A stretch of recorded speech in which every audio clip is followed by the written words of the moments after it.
Our speaker this morning is Janice Swab, the Emerita Professor of Biology at Meredith College.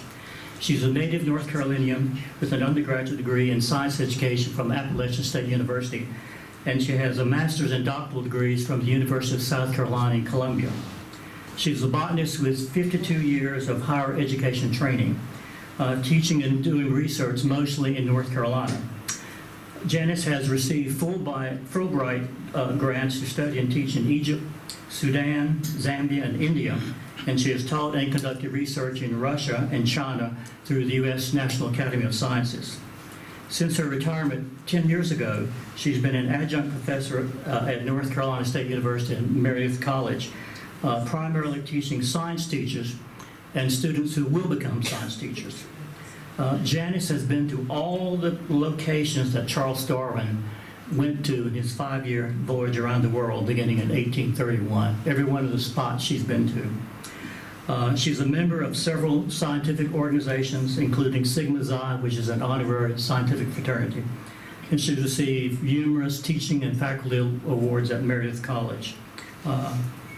She recently has become interested in the Arctic region, and she spent several months there. We need to hear more about that sometime too, Janice.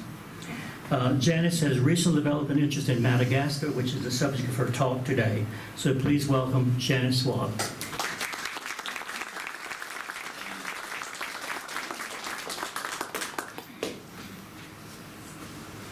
Actually, I have 2 places left to go on the 5-year voyage of the Beagle. One, I have not yet been to the Cape Verde Islands off the coast of Senegal, and I have not been to the Keeling Atoll northwest of Australia. So, but I'm working on it. If my husband were still alive, we would have been there. So, I'd like to thank you for coming. And I'm sorry to tell you that you probably will not feel better at the end of this talk than you do now. So because there's a lot of bad news, I might as well just give you the trigger warning, as they say, because there is much to love and want to know about Madagascar, but there is also much to fear in terms of the future. I don't know, Chris, how to turn on this light, and I bet you do. I will turn it on for you, because I didn't know you wanted it. So, yes, the 8th continent, because it is so different from every other part of the world. And we'll see how that happens to be the case. But it is not only a botanist's dream, it is also a botanist's nightmare, and that, unfortunately, is what we have to talk about. So let's just see where it is and something about this 8th continent. It is south of the equator, about 12, let me practice with this pointer, there it is, about 12 to 25.5 degrees south latitude, lying off the coast of Africa, of East Africa, in the Mozambique Channel, about 250 miles off the coast, and bordered in the east by the Indian Ocean. The prevailing winds come from the Indian Ocean, and we'll look at a geological map in just a minute. But it is a country that has been through, could we say, a lot in its past. And today we see. Thank you. And today we see the results of it. When I decided I was going to go to Madagascar this spring, I got a copy of the generic tree flora of Madagascar. And on the front there were 4 pictures of flowers, and on the back there were 5 pictures of flowers. And so I looked at them, I didn't know a one. And so I opened up the book, and inside were the plant families of those flowers, and I didn't know a one. And so, of course, I was in a panic. But that's Madagascar. And that's the reason that I find it so fascinating, and I hope that you will find it fascinating. And so, throughout the trip, I can't say how much I actually learned of the flora but I sure learned a lot about the country of Madagascar. So this is the way it looks when you look at the altitudes. It's at sea level, of course. It's about sea level. I mean, on the coast, it's about sea level, and then it rises pretty quickly. Most of the country is between 500 and 900 meters high, and the highest point is over 9,000 feet. Sometimes I forget I'm supposed to use feet in this country. But more than 9,000 feet. And most of the country is high, between 2,000 and 4,000 feet.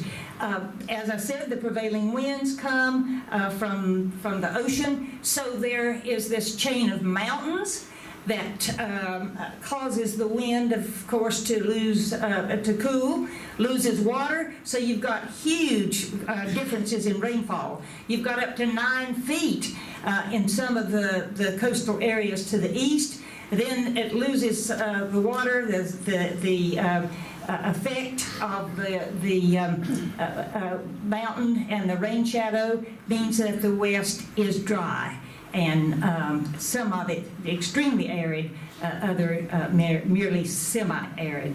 What is the geological history of this eighth continent? It was part of Gondwana, and when the continent separated, it remained attached to India, but lost its attachment to Africa about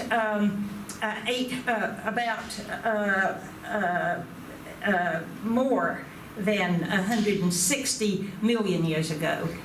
It remained attached to India until about 80 million years ago. So for the last 80 plus million years ago, it has been in the same place, isolated from everywhere else. And that's one of the reasons why it is so unusual. Actually, an 18th century French naturalist probably said it as well as you can say it, and this is, 100 years before Darwin. Nature seems to have retreated there into a private sanctuary where she could work on different models from any she had used elsewhere. There you meet bizarre and marvelous forms at every step, and that's what we're going to do today. Let's look for just a moment, because I think we've probably all heard about the past of Madagascar. There were pygmy hippos at one time. There were giant lemurs as large as our giant sloths in the New World. And they were larger than anything living today. There were ground lemurs that were as large as a calf.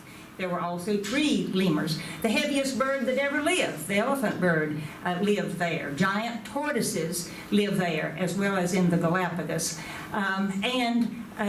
Although there are 24 extinct species, there are no animal species today that weigh more than 25 pounds. What happened to those guys? And just to show you, I thought you'd be interested to see a comparison of the largest bird, the heaviest bird that ever lived. Not the tallest is the moa, which is also extinct. But that thing weighed up to 1,100 pounds. And laid an enormous egg, the size of 150 chicken eggs, 2 gallons of fluid. And they still find those eggs today in pieces. You can see this is from a small museum, but you can see that it's in pieces that they find and fit together. I'm trying to keep my pointer. And that they find and fit together, and then now and then they are able to sell one of these to someone who is a collector. But this thing probably went extinct, we know, less than 300 years ago. It might have even been there as much as little as 100 years ago, but we don't know. The fauna is just as diverse and unusual as the flora. Just a couple of examples for you. Out of 987 vertebrate species, 78% are endemic. Well, I'm going to define these words in just a minute. Lemurs occur nowhere else in the world, and more than half of all the chameleon species in the world occur there, and they are strange. This is a little advertisement in an airport, and what does it say? What does it say? It says these are some that have an annual quota. You can actually take some of these. These have no annual quota. You may not take them. That is nothing but an advertisement to those people who want a chameleon that nobody else has. So they know what to go out and collect illegally. So these are the words I want us to know when we think about the flora and fauna, but largely flora for us today. The word indigenous, and just in case, I don't want to take it for granted that I've used words that leave you wondering. Indigenous simply means that it lives there naturally. It evolved there. It is a native of that area, as opposed to the way botanists use the word exotic, those that have come from somewhere else that did not originally evolve there. Endemic means only there. You may define the area of endemic to say this plant is endemic to this area, and Madagascar is our area that we're talking about today. So when I say endemic, I mean only found in Madagascar. Unfortunately, the word endangered has to be used because the flora is highly endangered. So I'd like a little audience participation before we begin. Name one plant species that occurs in Madagascar and nowhere else in the world that is endemic to Madagascar. Louder? Madagascar palm. Okay, there's a Madagascar palm. And Greco orchid. The Darwin's orchid, Anagraecum. Chris? Some of the baobabs on your shirt? There's a baobab. There's 6 baobabs that live there that live nowhere else.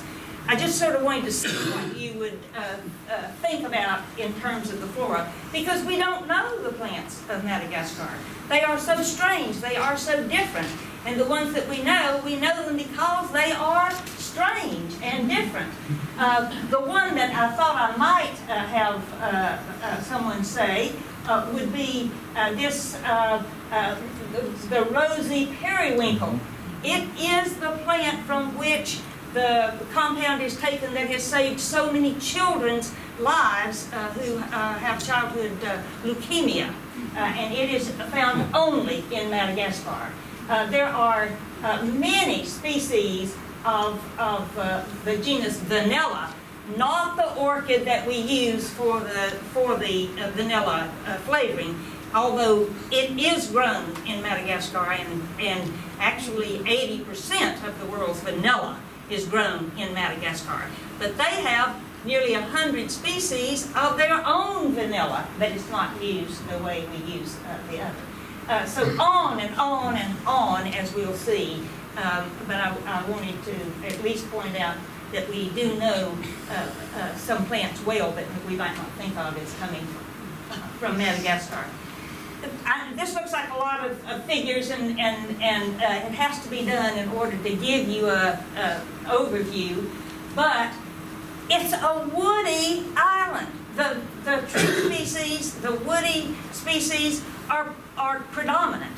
Other than the orchid family, with about 1,000 species, there aren't that many in the great scheme of things herbaceous plants, but they're woody.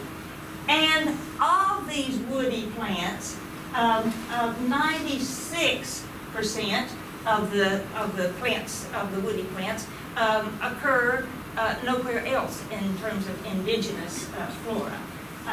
And the total vascular plant species being about 12,000, 9,000 of which are endemic. This is 3.2% of the entire endemics of the world occur in this area. How big is this area? Just a little bigger than the state of California, north to south, California and into Oregon, and about 300 or so miles at the widest part. The size is simply incredible for the number of organisms that are indigenous, that are endemic to the island. We know euphorbs, we know the bean family, we know the coffee family, but we don't know those species. Wait till you see some of them. It will be amazing. However, of the original forests of Madagascar that people would have seen when they first came to that island, we have always said, since people have been thinking about this, it was about 2,000 to 4,000 years ago. Just last month, there was an article that said, no, there were really people who came as long ago as maybe 9,000 years. So I don't know, but it was the last area to actually be inhabited by people in terms of areas of the world. Maybe even 2,000 years ago might possibly be the time. However, you would expect it to be Africans, but it wasn't. The first people who came, we have good evidence, were from Indonesia, the northern part of Indonesia and Malaysia, that part of the world. Secondly, then, it seems that there were Arabs, and then finally Africans and other parts from other parts of the world. By the time Europeans got there and began to document what they saw, there was already deforestation going on. Today, that's not 10% loss. That is 90% loss, 10% of the original forest size. It's hard to imagine, but it's true. So what are the causes of the deforestation? This gives you the causes, of course, around the world. And there's Madagascar. And what is it? It's largely subsistence farming, keeping people alive by growing their crops. And they destroy the forest to do it. First of all, I must point out that Malagasys eat rice at every meal. Not once a day, they eat rice at every meal. Our guide never ate, because we watched him, a meal without rice, just to see if that was true. And so what is it? Rice growing, cassava growing, other crop growing is the main reason for the kind of agriculture that's carried on there called slash and burn. We call it slash and burn. Every country has its own name. In Madagascar, it's called hobby. And what do they do? What do you have to do? When your soils are relatively poor, because the soils are relatively poor in Madagascar, you burn the forest, take the ashes, and use that as your source of minerals until the soil is depleted, which in some cases is a couple of years, in some cases maybe a little more. And in many places they can grow one crop of rice, that's usual, but 2 or even 3 crops of rice a year. And that quickly depletes the soil. And so there's also not only the rice that you flood in the paddies, but there's also upland rice grown, because when you run out of space to continue to slash and burn, so to speak, then you start uphill. You can't flood that, so they use upland rice. It's not as productive as lowland rice, but it is used. And so this destroys forests. Since 1960, when the French left, since the French left in 1960, there have been no crop inputs, no fertilizer available, because you have to pay a lot for fertilizer. And so the continuation of the slashing and burning of the forests goes on today because of a lack of inputs. And today, the productive nature of what they're growing is 10% of what it was when the French were there giving inputs. So what happens? Fields, after they are grown, after they grow as long as they can, they're abandoned, and then you have wasteland. I'll show you a lot of wasteland, erosion, and Madagascar is literally washing away as the red rivers flow into the Indian Ocean. So what is another reason for threats to forest and land degradation? Firewood and charcoal production.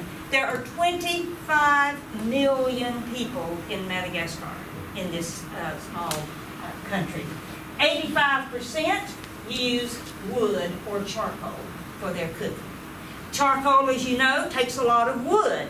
You burn the wood slowly, and it concentrates the energy into charcoal, and much charcoal is made. Sometimes people are able to sell it and keep their lives together in that way and feed their families. Also food for animals, because we were driving along one day and I saw this field out here, degraded, as so many of them are, and there was a fire burning. So I said to the guide, there's a fire burning out there, and nobody seems to be watching it. He said, oh no, they want it to burn, because they are burning to get new grass shoots to feed their animals. There are sheep, there are goats, and zebus are the main interest of these large African cattle. And so by having the new shoots come up, they can feed their zebus and sheep and cattle, and they eat. These animals, as you know, sheep and goats really can graze right down to the soil, and so it leads to overgrazing and increased erosion. And people believe that smoke attracts rain clouds, so putting out a fire is nearly unheard of. So another reason that the forests are being lost is selective logging for these precious hardwoods, the rosewood and the ebonist. There are more than one species that they call rosewood, especially the Chinese. They will buy anybody's timber at any price, and so there is everything that is taken in terms of these precious hardwoods is illegal to take, but it is being taken, no question of it. And of course, wood is used for many purposes. You build houses, you make lots of things that you need, and so obviously this is a use of much of the forest. Land inheritance issues. The average woman has 5 and 5.3 children, but when the farm land is divided among the children, there's less and less. So people have to find other sources of land, and that means going out into areas that had not been used before, so that they too can have enough to live on. Because the forests provide their livelihood. It's what keeps people alive. And the first impressions that you have, I expected to see some things I didn't know right off the bat. As soon as I got out of the airport to go to the capital city of Antananarivo, our guide said call it Antananarivo. Everybody calls it Tana because nobody wants to say Antananarivo. And so I expected, man, I'm going to see. And what did I see? Eucalyptus and grevillea. We're talking about exotics from Australia throughout that eighth continent, I'm sorry to say. And so I was a little disappointed. I expected to see living conditions that would be poverty or bordering on poverty, and that was in fact the case. And then, you can't see it here very well, but here's your first impression of the use of the land. But there was a small river, and I saw people walking, and I said, man, these Malagasys can walk on water. They were walking on water hyacinth. That is so prevalent and clogs the rivers around this area so completely that you can just walk right over the river. If you know anything, and I'm sure that a lot of you do know, water hyacinth, it's scary. If you want to really read something on Halloween that's scary, read the way that this water hyacinth grows. It's terrifying. Where did it come from? It has come from the New World, from South America, but it's everywhere. It's everywhere through the tropics. You see it. There are rivers clogged in Africa with it, but it can be harvested just by people walking out there and having it and taking it out in these huge quantities, drying it, and they feed it to the seafood. But the plant can grow faster than they can harvest it. So once it gets started in those quantities, you're not going to do much about it. Of course, with 25 million people and very few cities, most of it is rural, the cities are really, really crowded, and that's the way the city of Tana looks in part. So we're taking a field trip now. We're starting, no, we're not starting there. We're starting in the capital. If I could see, it would help, but I don't see very well. So we're starting in the capital, and we're going east, and we're going to see what life is like, and we'll end up, in this area. We'll go down around here, we'll go out here, and then we'll come back and then go south, because what you see on here are the roads. Sometimes they're just suggestions, but you are going to go on the same roads wherever you go, because there are few alternatives. And just because they're bigger and redder doesn't mean a lot in terms of how you're going to navigate them. So we're going east, then we're going south, we're going down here to the most interesting part, as far as I'm concerned, of the whole island. Then we're going to fly back. This flight actually went, but sometimes they don't. And we flew to Port Dauphine, but we didn't. We only had a stop, and then back to Antananarivo, and then west, due west. We're going out west and south, and then west out to Morondava, which is where everybody goes to see the baobabs. So we'll take a field trip now, and I'm just going to show you some scenes of life and the way people live and how the land is used. They are fishing for crayfish. They are in what would be, for part of the year, rice, but right now it isn't, so they're fishing for whatever might be there. We went to a national park. There are about 40, it changes from time to time. Some are made and some are lost, but there are 40-something national parks. And we went to this national park, Nisabi, which is also called a special reserve. And this was our guide, and he was really a wonderful guide. He knew his stuff. Now, he is telling us, of course, about lemurs, because that's what everybody goes to Madagascar to see. So everybody's looking for lemurs, and they're looking for these wonderful chameleons, and they are wonderful. And he's telling us about how to find them, and so when you see all these people through the vegetation, you know there's something that they're trying to see. In this case, they're trying to see this guy right there, which he shows a little bit better right there. That's the reason people look for these chameleons, because they're such unusual organisms. And the colors, you saw them on the airport mural, and these are the things that people go after. to have for their collections. And of course, the lemurs are what people are going for. And I noticed, this is a brown lemur, I noticed that he was eating guava fruits and he was eating camellia flowers. This is not the camellia that we grow as a ornamental, but he was eating just the camellias that had been introduced.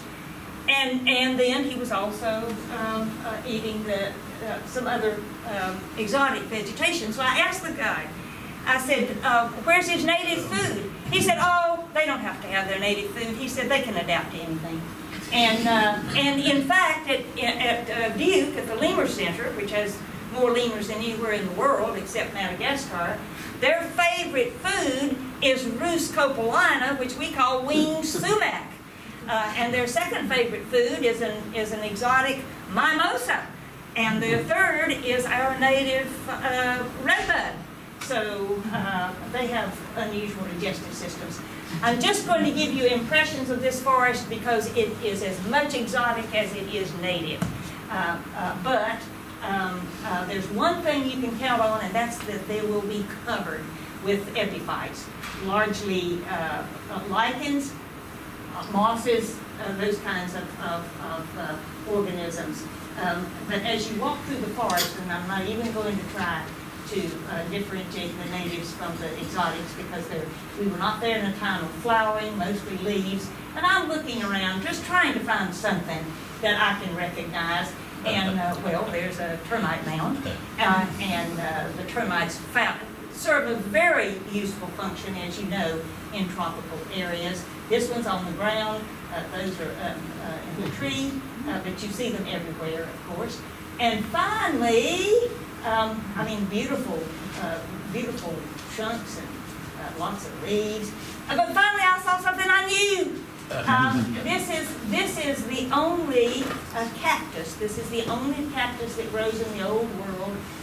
Actually, it's indigenous to the old world, called Rossalis, and it's an epiphyte, a cactus. So I thought, oh, good, I know something. And there it is up close, and then there it was everywhere. It must have been a little area. That's where I first saw the camellia flowers that the lemur was eating and asked the question.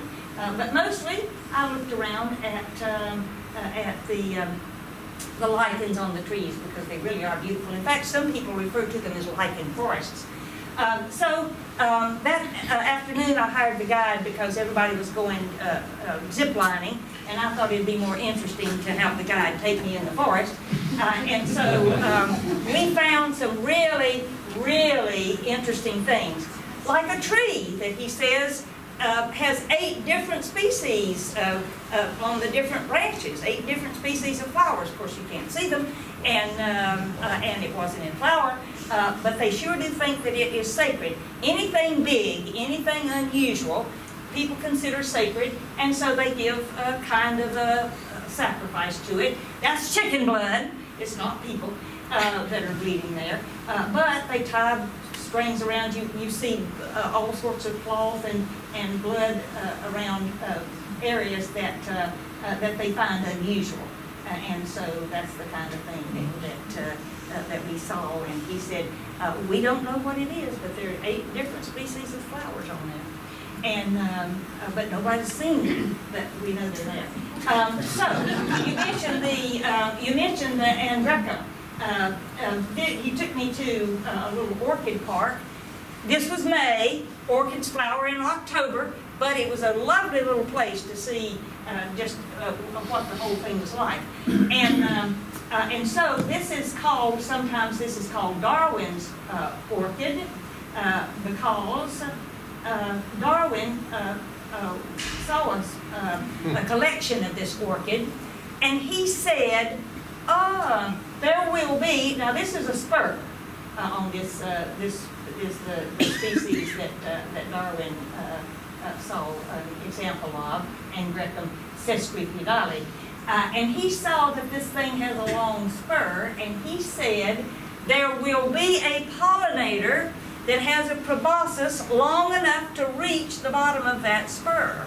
And he died before the pollinator was found, but it turns out that it's an African hawk moth. It's the one that's featured on their board there because it's famous all over the world. There was one orchid flower. I don't know orchids, and I didn't know that flower. But at night, you can go out. We went out, and of course what you see mostly are people's hands with their phones lighting up the night, trying to find something. And this is one of the things we found before it started pouring rain, so we didn't get to look any further. But with more than half of the chameleon species in the world, you're going to find some chameleons everywhere you go. So when the French left, we're going now to one of the colonial cities, the city of Ansarabi, and you're taking your life in your hands when you are fighting with hardly a road, with big trucks, with people on all sorts of conveyances being pulled by zebu usually, and zebu themselves, herds of zebu coming down the road. So things happen. The people are poor. They make money any way they can to hold themselves together. This man can make 2,000 bricks in one day. Of course, they have to be dried and all that, but he can actually make in this little setup he's got there because he's using the clay that is coming from these rice fields. And everywhere you go, there are markets. I'm not going to dwell on them because we could spend a day on one market. There's so many interesting things. But there are no grocery stores except in the largest cities. So they buy everything in these little markets. And this is a little homemade aluminum factory making pots. I never saw a single pot that didn't have that lid, kind of lid on it, because they had all been made in this little factory. They are different sizes, but it's the same pattern. So this is what you see when you look out your bus window. Rice and other crops, and no forests. Remembering that that island originally was covered by forests, both north, south, east, and west. So talk about destroying the upland areas when the lowland areas are no longer available. So we're getting near the little town now, and we see this woman selling minerals, rocks. Madagascar is a wealth of mineral types. So we get to the town, and that advertisement is giving you information about the different tribes of Madagascar. And this is the usual conveyance, these little rickshaw-looking things that they call couscous, and that's the way people go from place to place. It's the taxi, and this is one of the colonial buildings. You only see them in the towns because that's, of course, where the French built them. But these are left over from the French occupation, which ended in 1960. But just outside the town, going out, is this huge mineral place.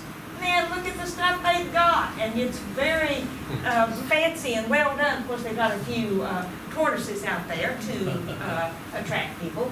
But I wasn't attracted by the tortoises. I was attracted by the fact that right there is one of the main problems of Madagascar. This is a pot that is used for planting, but it is the base of a tree fern. And the tree ferns are highly endangered. Why? One of the reasons is this. You say, well, it's just one pot. Yes, but along the roadsides, they are selling lots of plants, just like we sell lots of plants, and other countries sell lots of plants. In this case, many orchids. I don't know whether the orchids were taken legally or not, but for every pot, a tree fern has died because it's the base of the tree ferns. Most of the tree ferns are endemic, indigenous, but also endemic. And so we're destroying endemic species. It is said that an acre lost in Madagascar is a greater loss of diversity to the world, biodiversity to the world, than probably any other place that you would lose an acre. The rice, it's grown more than one crop a year. You can see it in various stages, ready right there to be harvested. And you see these barren hillsides. That's the erosion that we're talking about. We're going into a little village, but everywhere you walk, you really have to be careful because I don't know why there's so many spiders, but they sure do well in Madagascar. And you're constantly running into spider webs, and some of them with hundreds of very healthy spiders.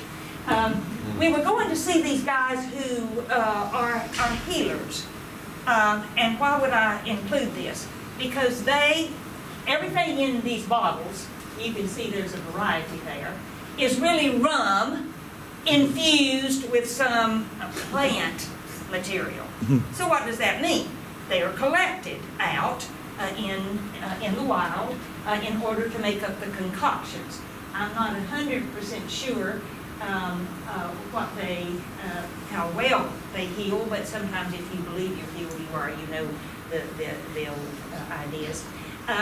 But he goes into a trance and begins to say things and speak with his ancestors and with the kings and queens of yore, and they're called ghost talkers. He's not talking to deities, he's talking to ancestors of the navigating people and getting information from them to help in healing.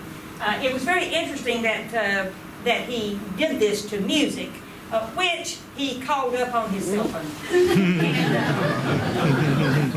And so going along the road and seeing this sisal reminds us that there was a thriving sisal industry. We saw none, but I'm told that there are still places where they grow sisal. Of course, it's a good fiber and very useful, but I don't know. But at least there has been in the past, and that's what's left over. So we were headed for Wanamafana, which is the park that Duke University has gotten most of their lemurs from. They've been working in this park for decades now, trying to salvage what they can. This is not a primary forest. This is a secondary forest full of exotics and beautiful and a lot of water. Plenty of this is a very wet area and one of the most visited areas of Madagascar, Wanamafana. And of course, what they're going to emphasize are the lemurs. But I heard that there was an arboretum nearby, and so while people were ziplining, I decided to walk to the arboretum and see what I could see. And of course, along the way, you see interesting things. These bananas for sale, you see them everywhere. So it says more than 150 species. It was actually,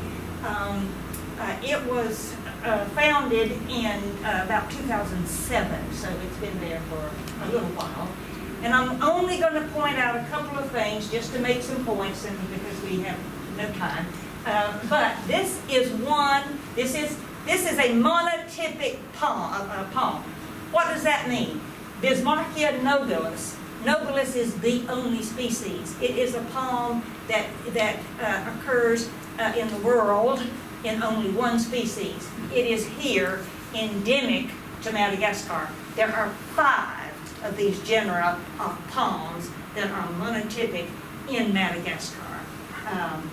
You put the world together and you don't get that much palm endemism.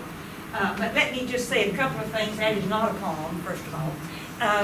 But of the palm species, 91% are on their way out. They are endangered.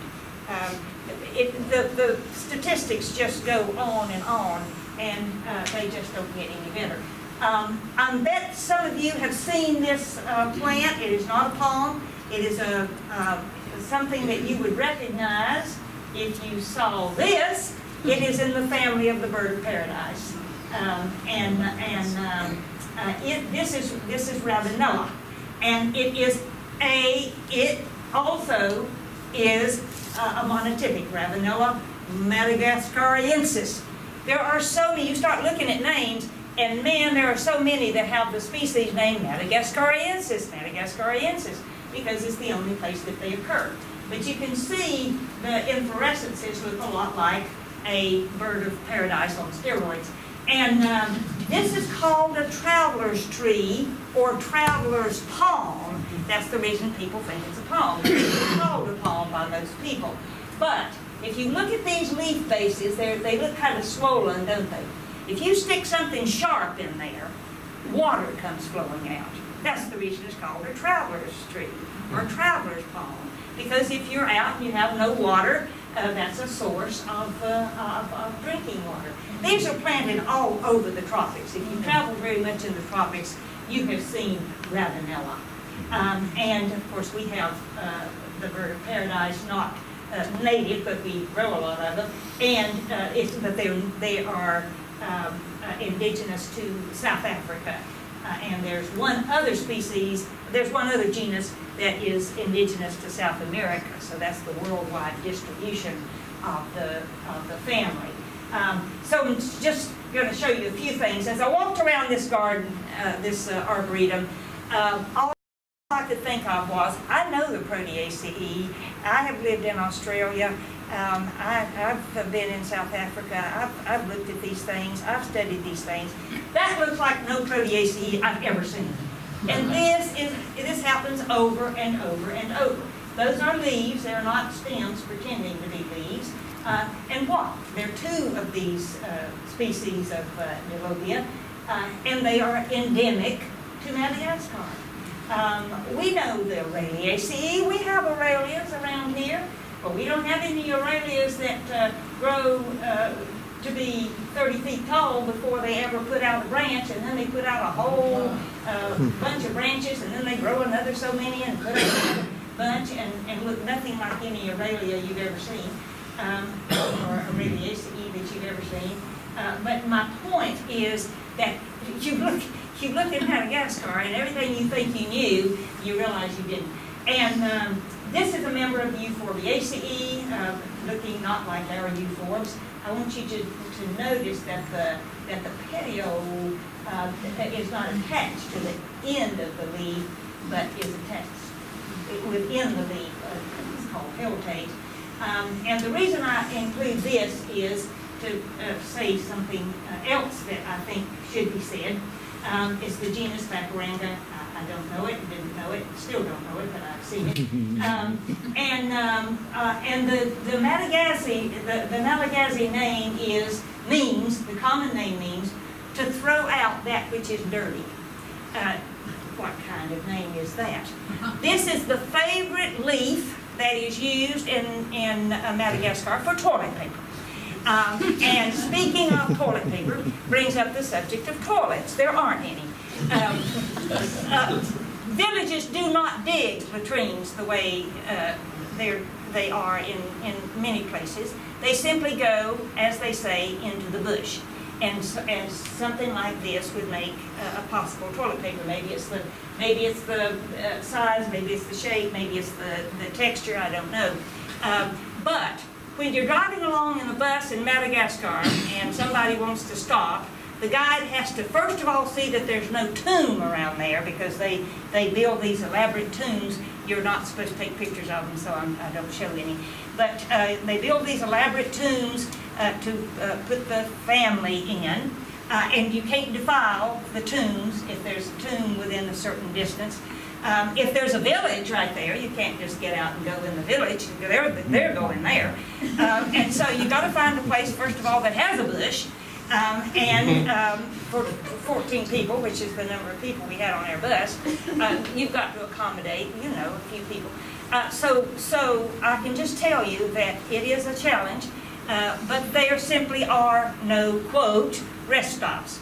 And if you do find a toilet at something like a service station, you are sorry that you found it. So you're better off going in the bush, let me just say. There were a few restaurants, and of course the places that we stayed had toilets. But it is different from any place I've ever been in terms of the absolute lack of facilities anywhere. Here again, you say, why are you showing us all this? Because that's what's there. This is not the same picture over and over. This is miles and miles and miles apart. And of course, where there's no electricity, there are no washing machines. And so the washing is done in the nearby water, and the clothes are dried on the ground.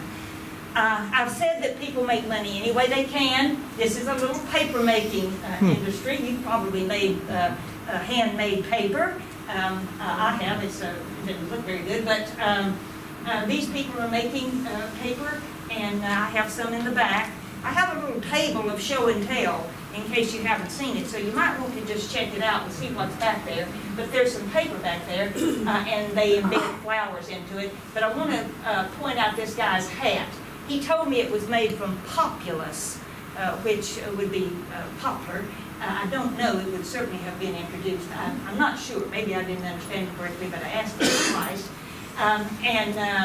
He said the reason they don't have a brim on it is because it's very windy around there, so they don't want the hat to be flying off, which sounded like a good idea. So this is the paper.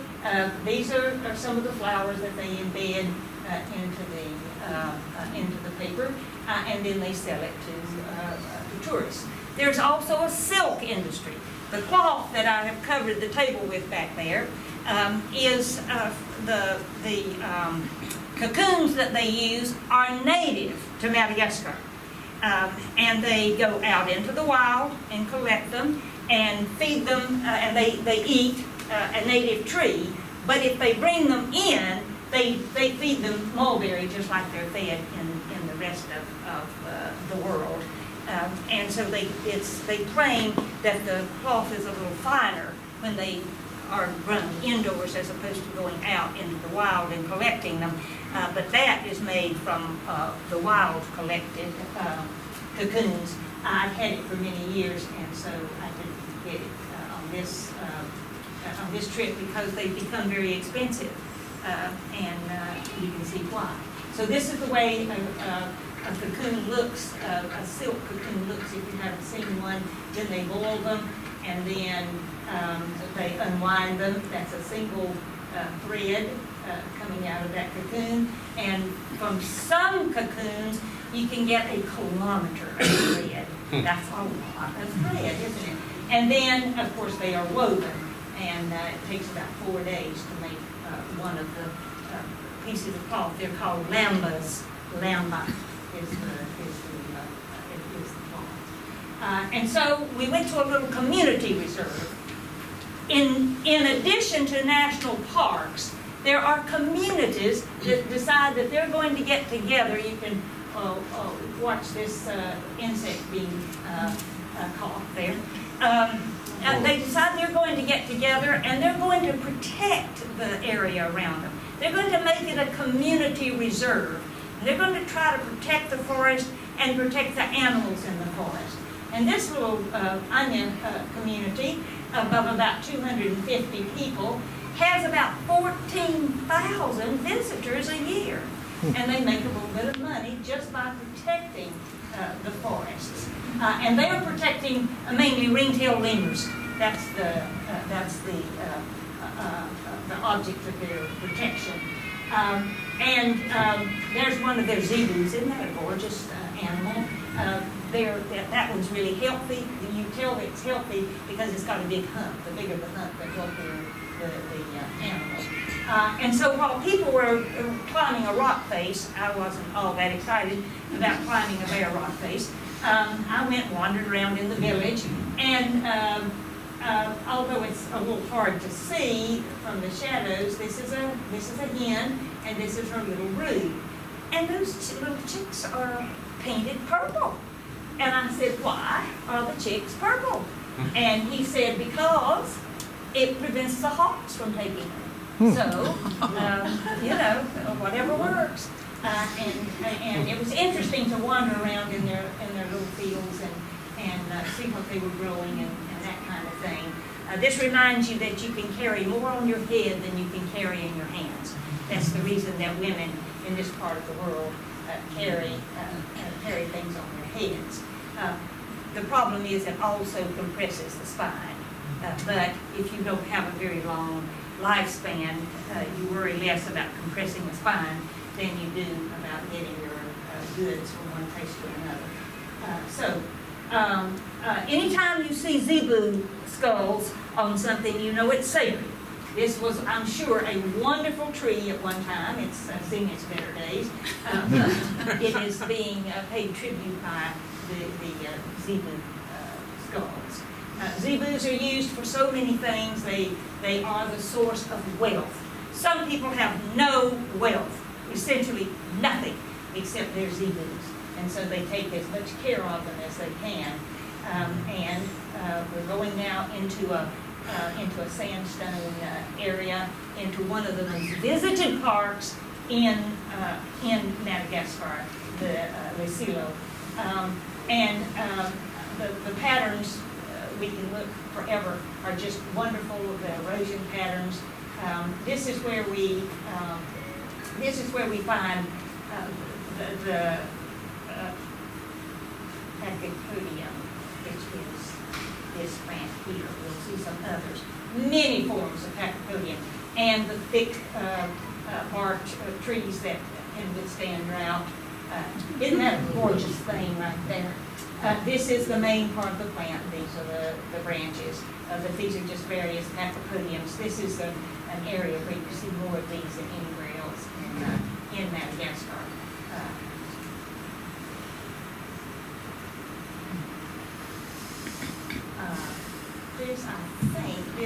I may be wrong, maybe this was not the video, but anyway, this is a vista that you see. But when you see a little bit of water, you see things that you sometimes recognize. I mean, this looks just like our Drosera intermedia.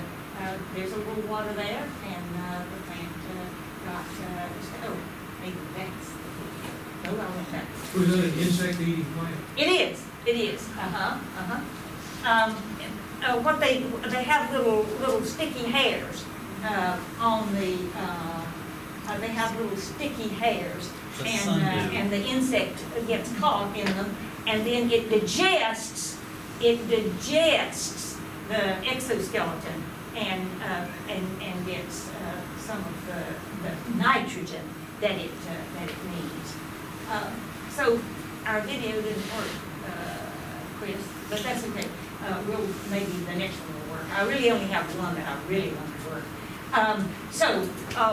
We went to an area that has a project for reforestation.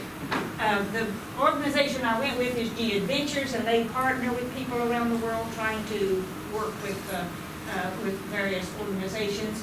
And this is a Dutch guy who came to Madagascar, met a Malagasy woman, and her family had lots and lots of land, and he said, we will reforest that land. I felt somewhat like it might be spitting in the ocean, but I'm so glad they're doing it, and we each planted 10 trees. Maybe eventually this can be reforested. There are lots of things that would have to be done. So now we're going to the coast and to the beaches of the Mozambique Channel, and this is where we see some, these women have clay on their faces because it protects them from the sun and makes you beautiful. And here, what do we have on the beach?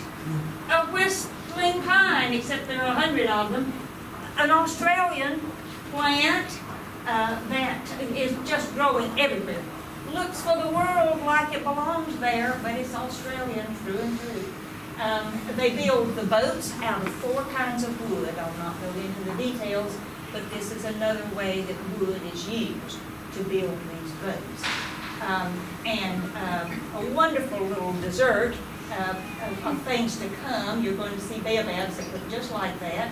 This is chocolate. That's the little crispy stuff, and they've got a little crepe with chocolate and something good to drink. I forgot what it was. I'm sure it has rum in it. Everybody does. And in the middle of nowhere, you can have this lovely little reserve. This is the Spiny Forest Reserve that is one of the most interesting areas in the entire country. And that is the only place, this is the only place that you can see these plants. This is our transportation by cart and zebu. That is a baobab tree. And there are 800 baobab trees in this 60 hectares, 250 acres of this forest. So I'm just going to show you a few pictures. This is a place where the baobab trunk has been dug out for the fiber. Baobab trees, it might take 15 of us to even get around the circumference of one. They are just big sponges. They are full of water. A huge baobab will contain 200 gallons of water. Now, if you've got a zebu, and it's been a terrible drought, and you can't feed your zebu, you've got these baobabs here, you are going to use those baobabs to feed your zebu and also to give them water. This is one of the reasons that the trees are disappearing. So I'm just going to, this is the Deforestation. We don't have it, we don't know it, but they're called Optimist Trees, and there are many species in this area. I don't know what happened to that baobab, but it wasn't good.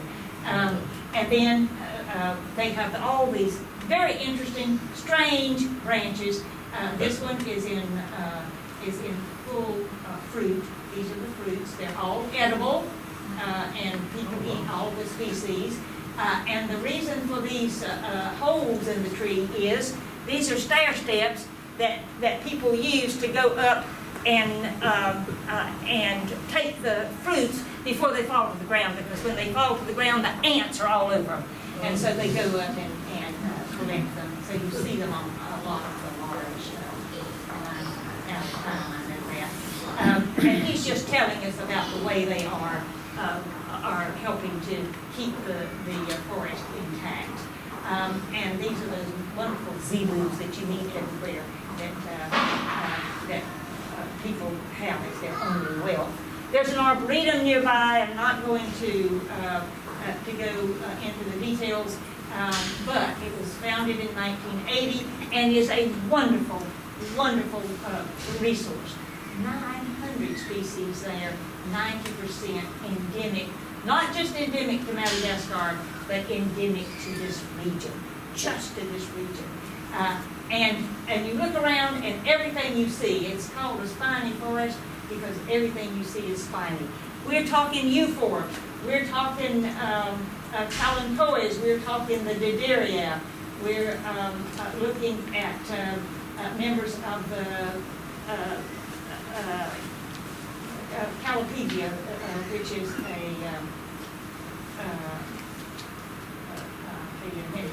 although some of you know Calopedia, in the Asclepiadaceae, and just plants that you know them, but you don't know them because you've never seen them looking like that.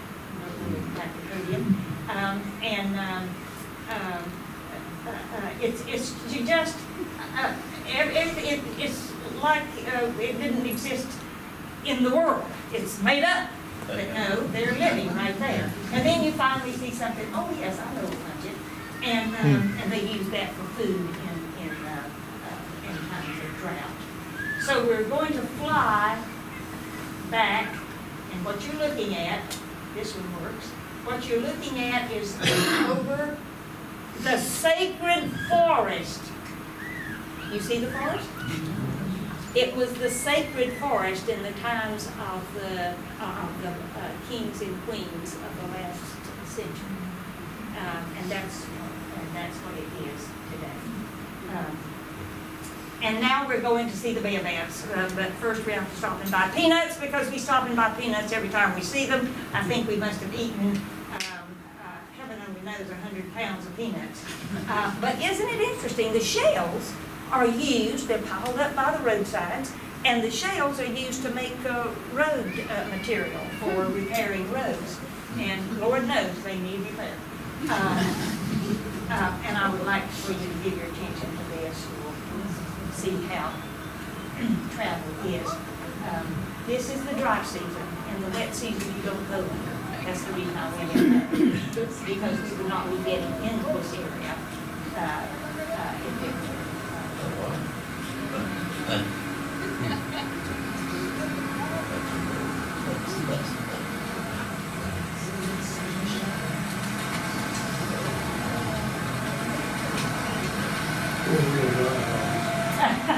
They were rented, yes, from an organization that rents for this kind of thing. Yeah. And in just a minute, you'll see who's guiding us through. Of course, you can't see the road. See those little guys? They go in there and see how deep it is, and tell the drivers where to go. Now, there are projects that could be used to improve that road. But these people living out in the middle of nowhere here do not have cars. I mean, they don't even have electricity. They do not have cars. They don't want the roads repaired because, for one thing, nobody can get in there in part of the year, so they're sort of left alone. And because they can get along fine during the wet season. But also, people get stuck. They get stuck all the time. They help pull them out, and they can make a little bit of money. It's a money-making thing. Don't fix the road. It's that kind of thing that we don't see when we're traveling through a country. So this is the area that is much like the karst of China. You know, you see those paintings. This is the karst area, and I'll just show you a little bit that's what it looks like. Climbing in there is not easy, and you don't want to hit those sharp peaks on the eroded material. Okay, so here we're going now to the baobabs. And that's an indication that we're getting to the baobabs. This is the way these baobabs look. There are 6 species of baobabs endemic to Madagascar. There's one in Africa, Adansomia africana, and there's one in Australia, and 6 in Madagascar. And these are the little villages that live around. These are the fruits of the baobabs that they sell. And this, you go either before daylight or just before dark and take all these pictures, and we were there before daylight, and then it got daylight. And so you take the same pictures because everybody's going there. Why do we go there? Because it's the only baobabs that are left. Why are they left? Because that's where the tourists go. And that is just the sad fact of the matter. These are some new little plantings, and these are the typical ways that people live. This one is in full flower. These are flowers that are falling off, and sometimes they take very bizarre shapes, and of course they get a lot of attention. But I just want to mention to you very briefly, and I will be finished in just a minute.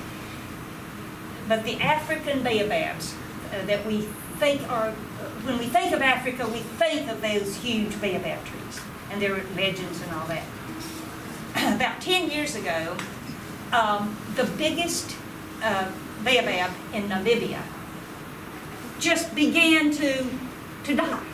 The branches started falling off, and then the whole thing collapsed. Remember, these things are nothing but fiber and water. I mean, those trunks, for the huge size, are just amazingly spongy. And then the oldest known baobab, 2,500 years old, in Zimbabwe collapsed. And then people began paying attention, and medium-aged baobabs, only 1,000 or so years old, began to collapse. And no one knows what is happening, but the baobabs of Africa, this is not Madagascar, but of Africa, are collapsing. They're dying.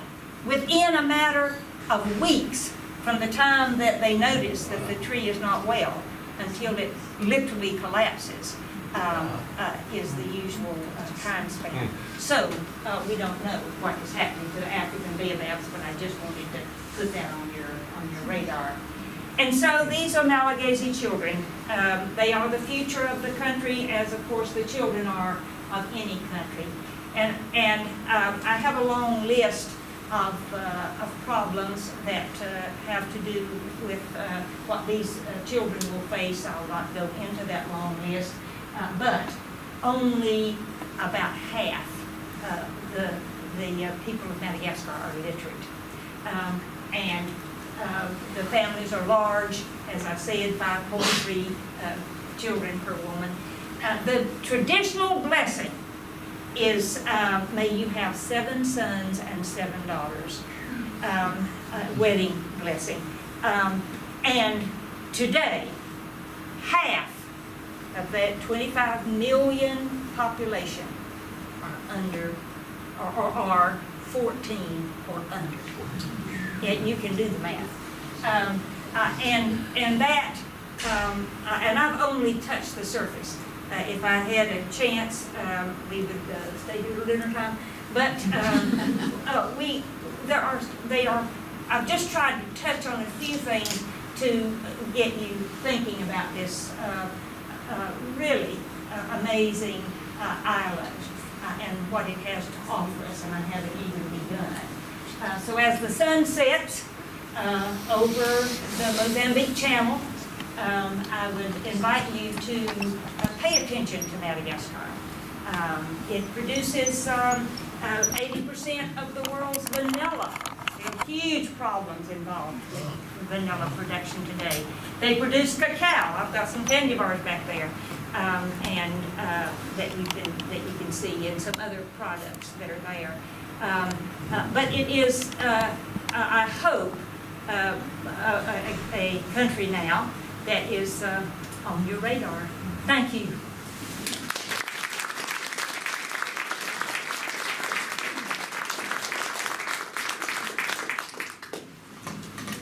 I'd love to take questions. I mean, I'll stay here until, like I say, dark.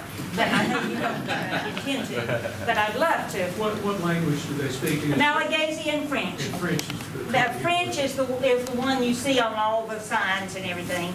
Malagasy out in the villages, they don't even speak French. Of course, anyone in the tourist industry, and this country needs a tourist industry, speaks English. But the tourist industry is a two-edged sword, as I have tried to indicate. I have a question for you traveling there. I understand in the literature that the plague, transferred by fleas, is a huge problem at Madagascar and trying to balance between the rodents carrying it and the human susceptibility. I was wondering what precautions you might have as a eco-tourist going for helping. None.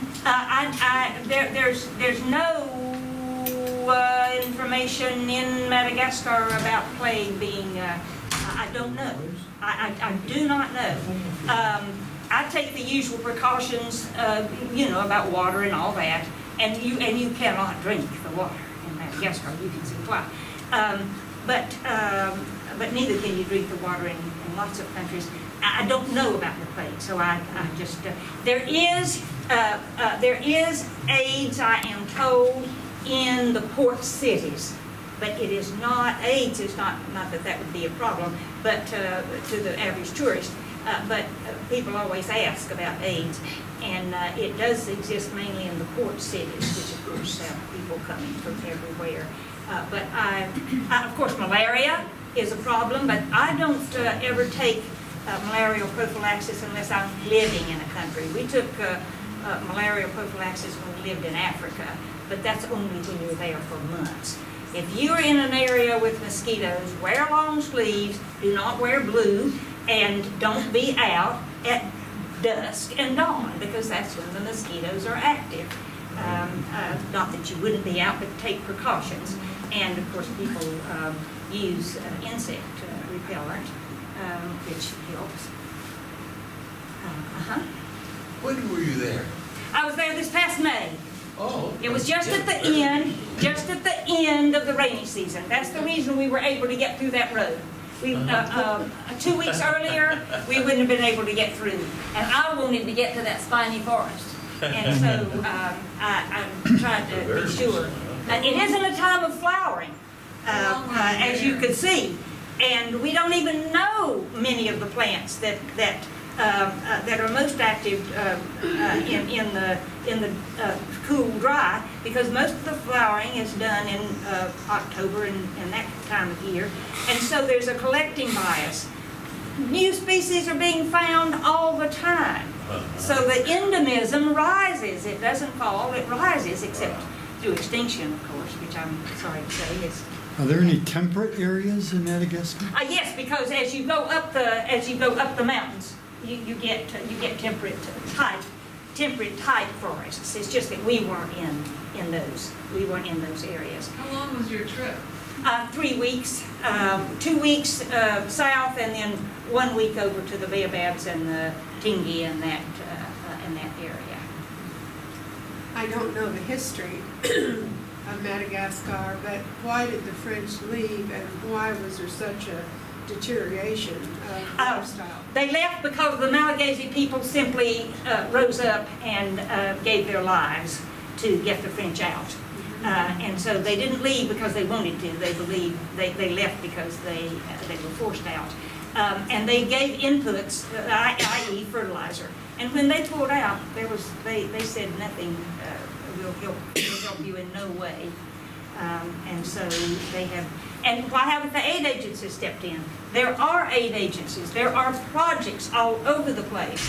But when you've got people going into the forest hunting bushmeat, or you've got people going in and burning around the edges where they can get to easier than the aid agencies, and you have got a corrupt government that is beyond description.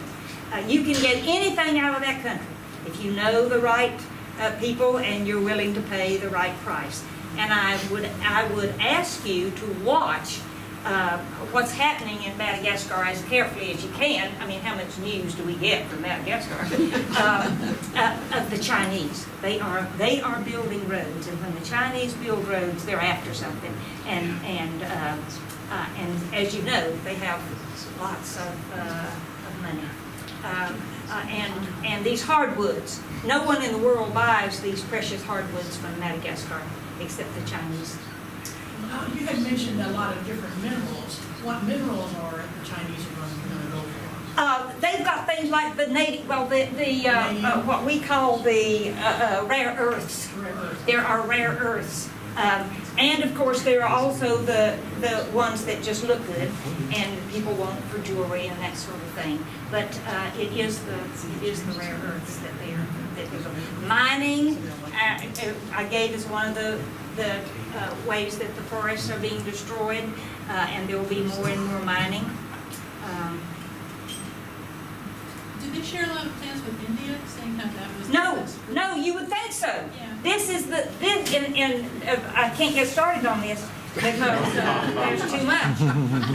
But having been with India longer than anywhere else, you would expect that and yet they in Africa, there's so few plants that are indigenous to both.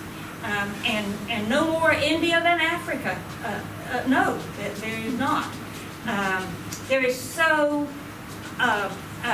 something happened. Let's just say something happened in Madagascar, just like the French guy said in the 1800s, that has happened nowhere in the world in terms of this huge diversity of organisms that didn't do the same thing anywhere else. And it's hard to explain. I mean, there are people out there that can explain it a lot better than I can. But in fact, still trying to explain what would have caused. That's the reason I mentioned all these things like diversity of habitats and unusual soils and those kinds of things. But evolution just went wild is about the best way that you can think about it. And remember, I only was in the south. I was south of the capital. I was not north of the capital. And so there are a lot of places in the north that would have different plants and different assemblages of organisms than we saw in the south. But I was going for those spiny forests. There's nothing like that in the world. You can't make that stuff up. It only exists in reality. And I didn't try to go out over species after species after species. That's not the point. It's just the nature of that island. Fourth largest island in the world, after Greenland, New Guinea, and Borneo. They have in the way of snakes. Snakes? You know, we never saw one, but we did see a hole, and the guide says there's a snake in there. And but it was hibernating. It was the dry season, so it was hibernating. And there is, I wanted to see, because I didn't know when it would be active, but I wanted to see a blue boa. They have a blue boa constrictor, but it was also not active. So they told us we were not going to see any snakes. And how many, I don't know. I know that half the bird species are endemic to Madagascar. You know, that's unusual because birds fly. And they don't know how the lemurs got there because the continents or the islands separated from India, 80 plus million years ago, and they know that the lemurs were not there until about 60-something million years ago. So, how did they get there? And if there had been a land bridge, lots of things would have come over, right? So, the best they can describe is the way that is something that we call mounds of vegetation that sometimes break away from some areas and act like little islands that animals can get a ride on and raft across water. But there's no evidence. There is no evidence to say how lemurs got there. Where else do lemurs live? Nowhere. No. Nowhere. There are no species of lemurs. No fossils of lemurs. I don't know where they came from. Well, there are lemur-like, of course, animals, but in terms of lemurs that live in Madagascar, we don't know any. We don't have any evidence that they're anywhere else or were anywhere else. It's a big mystery. And how did the lemur? Those big lemurs that were there earlier, as big as a small cow, where did they come from? And these things that went extinct were in a relatively short period of time. And there are lots of questions, and I don't have all that many answers. What's the baobab fruit? The baobab fruit is I did not have the baobab fruit in Madagascar, but in Sudan, when I was teaching in Khartoum, they made a drink out of the fruit. They call it sakag, and it's white and milky and kind of sweetish. And that's the only way I've ever had it. But I have right back there for your perusal a oatmeal, little instant oatmeal thing, and it's got baobab in it. It's the new superfruit. Is that a problem, folks? Look at this. Look what vanilla has done to that to the vanilla industry in that country, where farmers have to sleep in their fields in order to protect their vanilla, and sometimes get killed protecting it, and they can't leave town because they come back and their vanilla's all gone. And vanilla is not an easy crop to grow. You have to know when to harvest. You have to know how to treat it. You have to know how to keep it, etc., etc. And the price of vanilla, if you buy real vanilla, you'll know it. Let me just say, because most of what we're buying is either a coal tar derivative or a derivative from the waste from paper plants. That's just the size of it. That's where the, I'm not saying that's a bad thing. It smells like vanilla, it doesn't taste like vanilla, but if you don't know what real vanilla tastes like, it doesn't matter. But the price has just gone sky high, and because of the demand. When the first world, when the rich world demands something, the developing world is going to supply it one way or another, often to the detriment of what? Their native forests, for example. Although vanilla, of course, any vanilla is an orchid that grows as an epiphyte, so you don't destroy the forests to grow vanilla, unlike some crops. Is it native to Madagascar? No, vanilla is, the genus is, there are nearly 100 species, but none of them have this particular kind of, as you know, what we call a vanilla bean. It's just a capsule full of little grains of seeds. They're like little dust. If you've ever opened one and looked at one, they're just very, very small. But that's what has the flavor. But the species in Madagascar don't, so they're not able to use their indigenous plants for that purpose. Thank you. Thank you.